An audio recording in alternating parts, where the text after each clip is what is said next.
갈라디아서 5장 18절 26절 말씀 같이 읽습니다.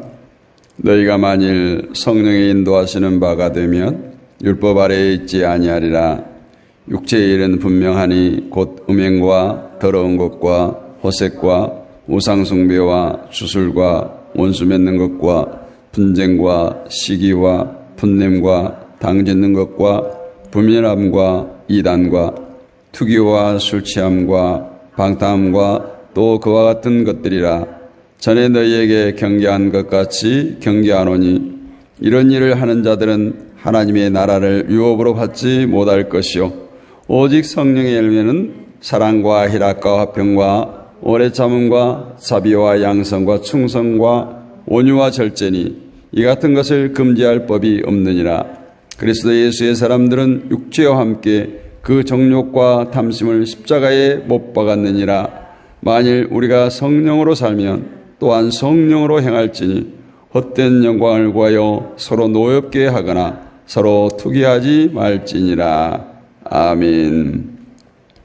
할렐루야. 오늘 십자가에 못 박음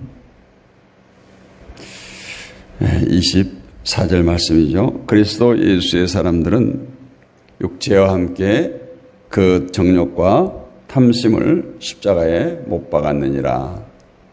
이 못 박는다는 말이 못을 박아야 되는데 못 박겠다고 하는 사람들이 많아요. 잘 문자를 잘 해석해야 됩니다. 오늘 정말 대한민국에 축복받은 나라라는 것이 교회가 많다라는 거예요.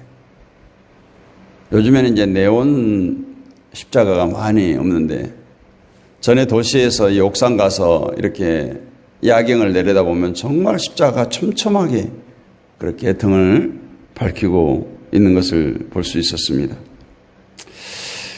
근데 그것을 볼 때마다 과연 저렇게 많은 교회들 중에 또 저 십자가를 바라보는 사람들 중에 과연 얼마나 십자가를 묵상하고 십자가의 의미를 제대로 알고 있을까? 너무 우리가 흔하게 십자가를 대하다 보니까 긍정적인 생각보다는 부정적인 생각이 더 들 때가 있어요. 또 우리 몸에 또 여성들이라고 하면 이상하니까 남녀를 불문하고 십자가에 장식을 하고 뭐 배지도 달고 귀걸이도 하고 목걸이도 하고 우리 교회에서 정말 이 십자가의 정신을 얼마나 찾아볼 수 있을까? 우리 성도들을 보면서 우리 성도들의 삶을 보면서 얼마나 십자가의 그 의미를 이렇게 체득할 수 있을까? 느껴질 수 있을까? 결국 너나 할 것 없이 교회마다 교회란 이름을 가지고 또 십자가를 내걸고 주일이면 모여서 수천 수만 명이 예배를 드리는데 정말 예수 그리스도의 십자가의 의미를 우리 삶 속에서 계속 녹여내고 있는가 하는 거예요. 사람들에게는 남이 한 것을 이용해서 자신이 이득을 얻으려고 하는 그런 습성이 있죠. 그래서 사람을 이용하는 거예요. 어찌 보면 기업도 사람을 이용하죠. 사원들, 직원들을 이용하죠. 그래서 기업 이득을 얻어가죠. 그런데 다시 말하면 자신은 고생하지 않고 그냥 편안한 가운데 거저먹는 식으로 이득을 얻고자 하는 거예요. 이것이 어쩌면 자유경제의 어떤 그런 시장에서 사람들이 갖는 경제 원리죠. 그래서 사람을 잘 이용하는 것이 사업 소환이고 성공의 비결로 됐어요. 또 남에게 또 그렇게 이용당하는 것을 억울해하거나 또 무능한 사람으로 낙인이 찍혀버립니다.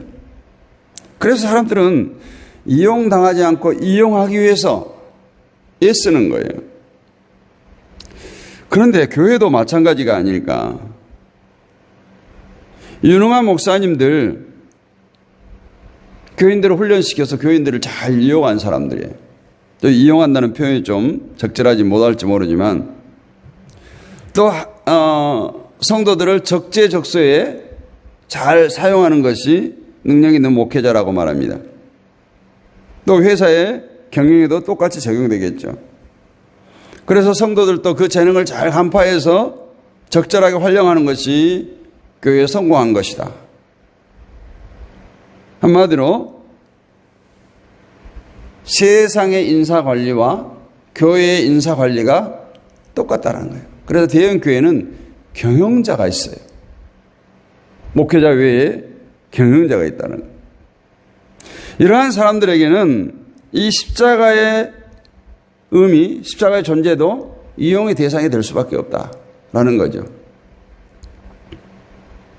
우리 그리스도인들에게 십자가가 무엇이냐고 물어볼 때 많은 사람들은 우리 죄를 위해서 예수님께서 몸소 죽으신 그 장소, 그 형틀 이렇게 인식하고 있습니다. 그런데 우리 죄를 위해서 죽으셨다는 건 잘 아는데 오늘 그 죽으신 예수님께서 우리에게 무엇을 요구하고 있는가? 그것은 모르거나 관심이 없다는 얘기죠. 예수님께서 내 죄를 위해서 죽으셨으니까 우리는 그것을 묵상하며 감사하고 열심히 신앙생활하는 것이 주님의 은혜에 보답하는 것이라 이렇게 생각합니다. 그러면서 정작 한 가지를 거부해요. 내가 십자가에 달리는 것만큼은 할 수 없다는 거예요. 그것은 거부예요. 예수님께서 나를 위해 십자가에 달리셨으니까 나는 더 이상 십자가에 달리실 필요가 없다. 너무 당당하지 않아요?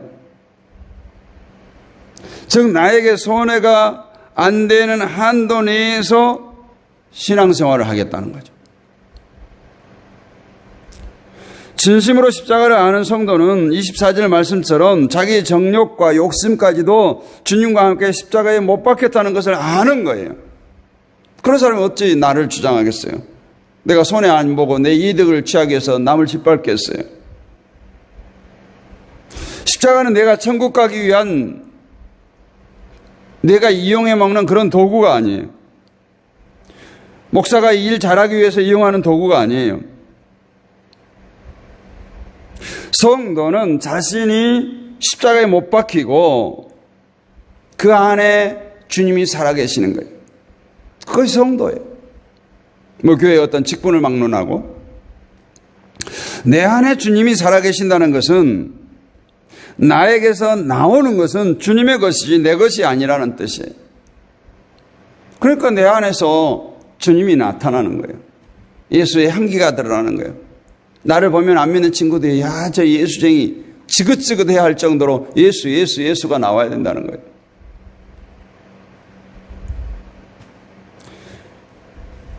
그래서 오늘 본문에서 말한 육체의 일은 십자가에 못 박히지 않는 육체에서 나오는 열매들이고 성령의 열매는 주님이 내 안에 살아계시기 때문에 자연히 맺혀지는 열매를 말하고 있어요. 때문에 성령의 열매도 우리가 스스로 맺을 수 없는 것이고 내 안에 주님이 계시기 때문에 나는 죽고 주님이 살아계시기 때문에 자연적으로 보여지는 모습인 것입니다. 육체의 소욕에 의해서 움직이지 않고 내 안에 계시는 주님에 의해서 움직여지는 사람이 바로 참된 그리스도인이에요. 이 성령의 열매를 맺을 수 있어요. 그러면 과연 우리는 어떤 성도인가? 주님이 죽으신 십자가를 말하는 사람은 이 세상에 널려 있어요. 많아요. 그러나 자신이 함께 십자가에 죽은 사람은 그렇게 많지 않습니다. 물론 입술로는 그렇게 할 수 있죠. 자신이 십자가에 죽지 않는 자의 모습, 어떤 모습이에요? 그냥 본성에 이끌려서 자기 마음대로 사는 거예요. 때로는 가식으로 그것을 숨기기도 하고 모두가 나에게 유익한 쪽으로 살아가는 거예요. 자기에게 유익이 된다면 십자가도 예수도 교회도 필요 없어요. 그냥 뒷전에 있는 거예요, 다. 이런 사람에게 십자가는 주님만 죽으신 십자가예요. 주님만 죽은 십자가예요. 그러니까 내가 그리스도와 함께 십자가에 못 박혔나니 이런 고백과는 상관없는 사람이라는 거예요. 천국도 마찬가지로 내 힘으로 가지 못하고 오직 주님의 은혜로 가는 나라예요. 그러면 우리가 아무것도 하지 말고 그냥 주님 알아서 하세요, 가만히 있으라고 하는 건 아니에요. 우리가 할 것은 주님의 은혜를 받거나 복을 얻거나 신자가 되기 위해서 무엇을 하는 것이 아니라 천국을 아는 자로 십자가를 알고 하나님을 아는 자로서 이제 세상에 관심을 두지 않고 하나님의 나라에 관심을 가지고 살기 위해서 힘쓰는 거예요. 그것이 날마다 자기를 쳐서 복종하는 것이고 자기를 십자가에 못 박는 삶이죠. 날마다 자기 중심으로 움직이지 않고 하나님 중심으로 움직이고자 힘쓰는 거예요. 내가 어떻게 해야 하나님께 기쁨이 될 것인가를 날마다 고민하며 거룩한 부담을 갖고 사는 거예요. 하나님은 우리에게 이러이러한 것을 하라고 하지 않아요. 다만 십자가만 바라보면 삶이 되기를 원하십니다. 우리는 십자가만 바라본다고 하면서도 조그만 문제가 생기면 금방 모든 관심이 그 문제로 쏠려버려요. 십자가를 바라보지 못해요. 그 문제만을 바라봅니다. 우리가 예수님의 제자들과 예수님과 함께 배에 탔는데 풍랑이 일어서 곧 죽게 되었을 때 예수님은 그냥 잠을 자고 계세요. 제자들이 죽게 되었으니까 예수님은 흔들어 깨웁니다. 그때 예수님께서 꾸짖죠. 믿음이 없는 자들이라고. 지금 내가 너와 함께 있는데 왜 너희들은 나를 바라보지 않고 그 풍랑을 바라보느냐는 거예요. 또 베드로가 물 위를 걸어올 때도 마찬가지죠. 예수님을 바라보고 걸어올 때는 바다를 육지처럼 걸었는데 갑자기 무서운 생각이 들고 그 바다를 바라는 순간 풍덩 빠지게 되지 않습니까? 예수께서 구주가 되심에도 불구하고 전능하신 하나님께서 내 아버지가 되심에도 불구하고 그 하나님이 나의 목자가 되심에도 불구하고 세상의 문제 때문에 모든 행복이 사라져버리는, 그래서 자기만이 불행한 인생을 살고 있는 것 같이 여긴다는 거예요. 최소한 하나님의 자녀는, 참된 그리스도인들은 달라야 되지 않겠습니까? 진심으로 십자가를 알고 그 십자가에 인생의 모든 행복이 담겨져 있다는 것을 안다면 어떤 문제와 어떤 환경 속에서도 여전히 십자가를 바라보는 것이 변함없어야 하고 그것이 하나님을 기쁘게 하는 삶이라는 겁니다. 결국 우리는 내가 누구를 위해서 사느냐는 것부터 분명한 결론을 내릴 수 있어야 돼요. 나를 위해서 산다고 생각한다면 그 세상의 모든 것이 자기를 위해서 존재하기를 원할 겁니다. 이기주의죠. 하나님도 예수님도 교회도 나를 위해서 있어주기를 원하게 되는 거예요. 그러나 하나님을 위해서 산다고 생각하는 성도는 모든 것이 하나님의 기쁨을 위해서 있어야 되고 이런 생각을 가지고 살아가야 되는 거죠. 내가 지금 누구를 위해서 존재하는가? 이 문제는 분명히 답을 내리시기를 바랍니다. 우리는 내 인생에 대해서 아직 닥치지 않은 일들에 대해서 수없이 걱정하고 또 계획하고 모든 힘을 쏟아내면서 정말 하나님의 기쁨이 되기 위해서는 얼마나 우리가 걱정하고 계획하고 힘을 쓰고 있는가 한번 생각해 보세요. 그러면서도 십자가를 믿는다라고 이야기합니다. 이것은 참된 신앙이 아니죠. 그냥 마지막 때 천국 가기 위해서 예비해 놓은 수단, 보험에 불과한 거예요. 사실 우리 모두에게 그런 의도가 있지 않습니까? 내 인생을 포기하라고 하는 내 인생을 포기할 것을 요구하는 하나님의 말씀에 대해서는 부담스러워하고 반발하면서 당장 내가 지금 십자가를 버릴 수 없는 것은 천국 가야 한다는 생각으로 보험용으로 붙들고 있지 않느냐는 거예요. 우리 그리스도인들이 모두 자기 인생에 관심을 두고 살다 보니 교회가 그리스도의 몸이라는 관계가 이루어지지 않아요. 몸에 속한 지체가 되었다는 것은 한 운명이 되었다는 거예요. 보통 우리가 세상에서 말하는 운명 공동체라고 하죠. 나쁜 일에 가담하면 그 나쁜 일에 운명 공동체가 되고, 선한 일에 가담하면 그 선한 일의 운명 공동체가 되고, 지체가 각각 다른 운명을 가지고 있지 않아요. 우리 몸에 있는 지체가 다른 운명을 가지고, 동일한 운명을 가지고 있다는 거예요. 따라서 몸의 지체들은 한 운명 안에서 움직여야 하는 존재들이에요. 각자의 인생은 한 운명을 향해 나가기 위해서 주어진 각기 다른 역할과 환경에 불과합니다. 때문에 성도는 그것을 가지고 서로 차별할 필요도 없어요. 다 같이 하나님의 나라에 가는 존재로서 만나야 되는 겁니다. 그것을 위해서 서로가 돕고 힘쓰는 거죠. 성령의 열매도 오늘 갈라디아 5장 22, 3절에 우리가 많이 찬양하는 이 성령의 열매들, 이것도 나를 위해서가 아니라 우리 공동체를 위해서, 이웃을 위해서 보여줘야 되는 열매들이에요. 그런데 한국교회는 이러한 관계가 점차 사라집니다. 개인주의, 이기주의. 그러다 보니 서로 만나면 부담스러워지고 모이는 것이 짐이 돼요. 그래서 지체라고 하는 이 개념을 거부합니다. 오직 나만 관심의 대상이고 그리스도의 몸 안에서 지체라는 것이 보이지 않아요. 나만 편하면 되고, 나만 성공하면 되고, 나만 천국 가면 된다는 생각으로 가득 차 있어요. 그래서 남의 유익을 위해서 내 유익을 포기하는 것이 아니라 내 유익을 위해서 남의 유익할 기회를 무시하고 빼앗아 버리는 경우가 교회 안에서 비일비재하게 나타난다는 겁니다. 혹시 여러분에게 나는 내 하고 싶은 대로 한다는 그런 생각이 있습니까? 내 하고 싶은 대로 한다는 생각. 그래서 어제 말씀드렸던 13절 말씀을 다시 한번 보세요. 형제들아, 너희가 자유를 위하여 부르심을 입었으나 그러나 그 자유로 육체의 기회를 삼지 말고 오직 사랑으로 서로 종노릇하라. 자유란 자기 마음대로 하는 것이 아니라고 했어요. 상대방을 위해서 기쁨으로 그 자유를 포기할 수 있는 것.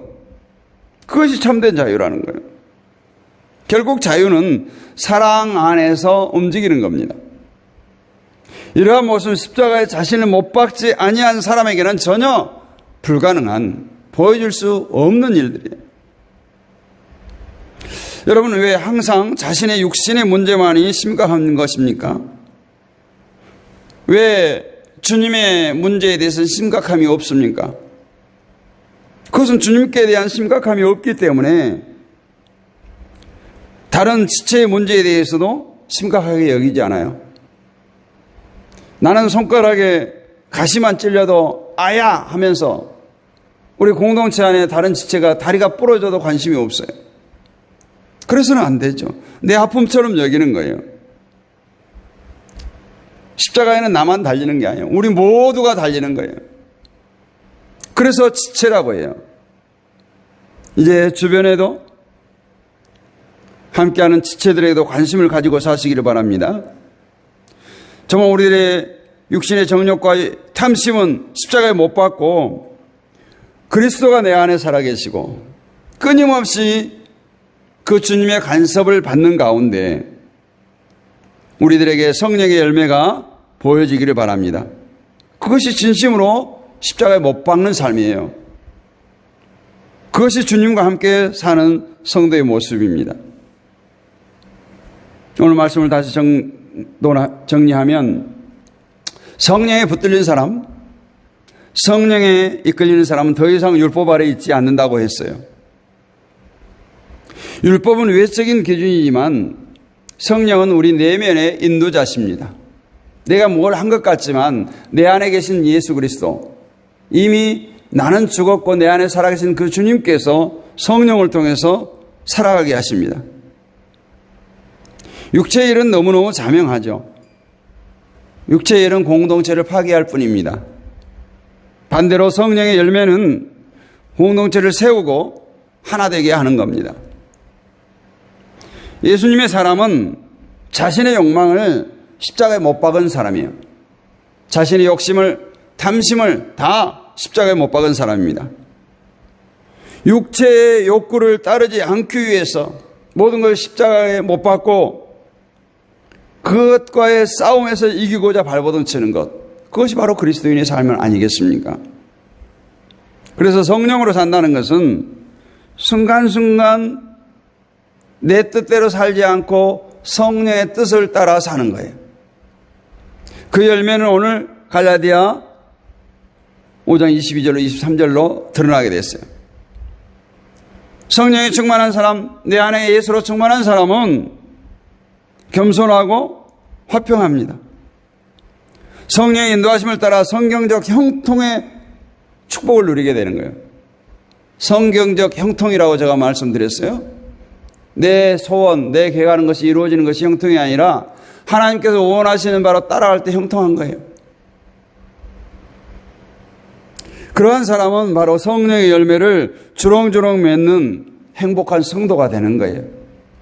우리 모두가 이 아침에 이러한 마음으로 다짐하기를 원합니다. 나는 십자가에 못 박고 성도의 인도하심을 따라 성경적 형통의 축복과 더불어서 성령의 열매를 주렁주렁 맺는 행복한 성도의 삶을 사시기를 주님의 이름으로 축복합니다. 거룩하신 아버지 하나님 감사합니다. 정말 우리가 성령의 인도하심을 따라 살기를 간절히 소원합니다. 내 안에 아직도 자리 잡은 그 육체의 서욕들을 이 새벽에 주의 십자가에 못 박습니다. 사랑과 희락과 화평, 성령의 열매들이 내 삶에 자연스럽게 나타나게 하옵소서. 교만과 비교하는 것들, 경계하는 마음들이 아니라 온유와 절제로 많은 지체들과 함께하게 하옵소서. 성령으로 살게 하시사오니 이제는 성령으로 행하는 삶이 되기를 원합니다.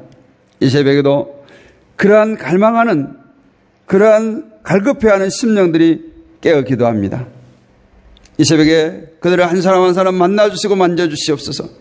저들 가운데 예수로 충만케 하시고 성령으로 충만케 하셔서 우리의 삶 가운데 날마다 성령의 열매가 맺혀진 놀라운 역사가 일어나게 하옵소서. 이 새벽에도 우리의 마음에 선한 손을 품게 하셨사오니 간과하여 부르짖을 때 우리의 기도를 주여 들으시고 응답하여 주옵소서.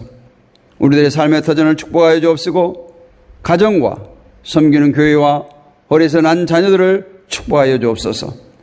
이 새벽에 깨어 기도하는 모든 주의 백성들, 온라인으로 동참하는 주의 백성들, 또한 제 방송을 통해서 이 말씀을 대하는 많은 주의 백성들 가운데 성령의 은혜가 강같이 흐르게 하옵시고 나를 주장하는 것이 아니라 예수 그리스도를 나타내며 살아가는 우리 모두가 되게 하옵소서. 믿사옵고 살아계신 우리 주 예수 그리스도의 이름으로 감사하고 기도하옵나이다. 아멘. 하늘에 계신 우리 아버지 이름을 거룩하게 하시며 아버지의 나라가 오게 하시며 아버지의 뜻이 하늘에서와 같이 땅에서도 이루어지게 하소서. 오늘 우리에게 일용할 양식을 주시고 우리가 우리에게 잘못한 사람을 용서해 준 것 같이 우리 죄를 용서해 주시고 우리를 시험에 빠지지 않게 하시고 악에서 구하소서. 나라와 권능과 영광이 영원히 아버지의 것입니다. 아멘. 할렐루야. 오늘도 승리하셨습니다. 오늘도 함께하신 모든 분들 사랑하고 축복합니다. 우리 또 합심하여 기도하도록 하겠습니다. 이 나라와 이 민족을 위해서 기도하십니다. 한반도의 평화를 위해서, 북한 땅을 위해서, 또 한국교회를 위해서 기도합니다. 세계 평화를 위해서, 또 선교사님들을 위해서, 또 우리 믿음의 동역자들, 질곡 가운데 있는 자들, 또 온라인 사역자들을 위해서 기도합니다. 우리 다음 세대를 위해서, 우리 자녀들을 위해서, 친척, 친구, 이웃의 영혼을 붙들고 기도합니다. 우리 섬기는 교회와 가정과 직장과 사업장을 위해서 기도합니다. 오늘 목요일이죠. 우리 자녀들, 다음 세대를 위해서 집중적으로 기도하겠습니다. 주여, 크게 한번 부르짖고 기도합니다. 주여!